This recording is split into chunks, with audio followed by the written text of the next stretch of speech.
Ofense, good morning. If you can hear me, we're obviously seeing people trickling in, that day getting well underway. But as we're speaking, what is transpiring on your end?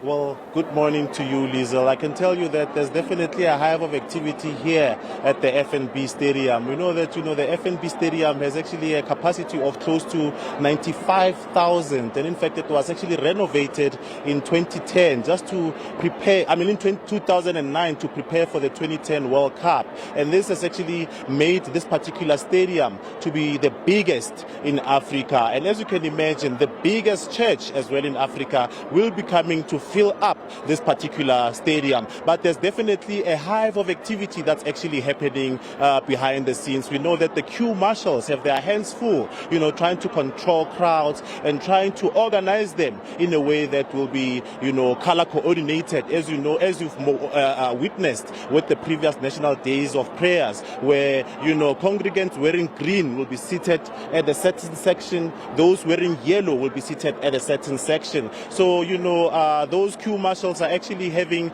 their hands full, actually trying to organize what will be the National Day of Prayer here at the stadium. And earlier on, we spoke to those that were actually traveling all the way from Limpopo. They say since midnight, they have actually been traveling. And in fact, security actually came yesterday morning. So there's actually been a lot that has actually been happening here. And if I can just get out of short, the impression is that this is a ZCC event. But in fact, there are other religious participants during this event. It's just that a big piece of the pie will actually be those comprising of the ZCC. We know that there will be the St. John's Apostolic Faith Mission, the Shembe Nazareth Baptist Church, the United Apostolic Church, Salvation Army, the United Apostolic Faith Church, and the St. John's Apostolic Church of Prophecy, and the Presbyterian Christian Apostolic Church, the St. John Apostolic Faith Mission, and the Nederduits Hervormde Kerk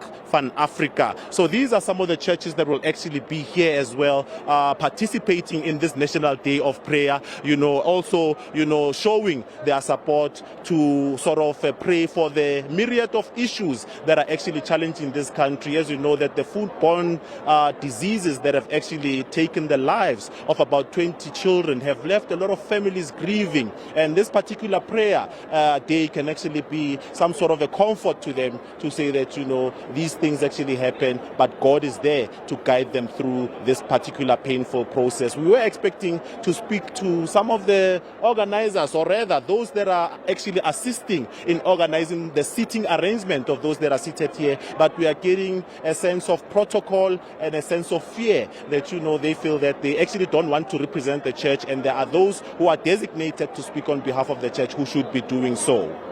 All right. Liesl? Thanks, Ofense. Thank you for speaking to the different religions in South Africa that will be represented there as well, but also the myriad of issues that also come to the fore that serves as the basis, or the focus rather, of this National Prayer Day.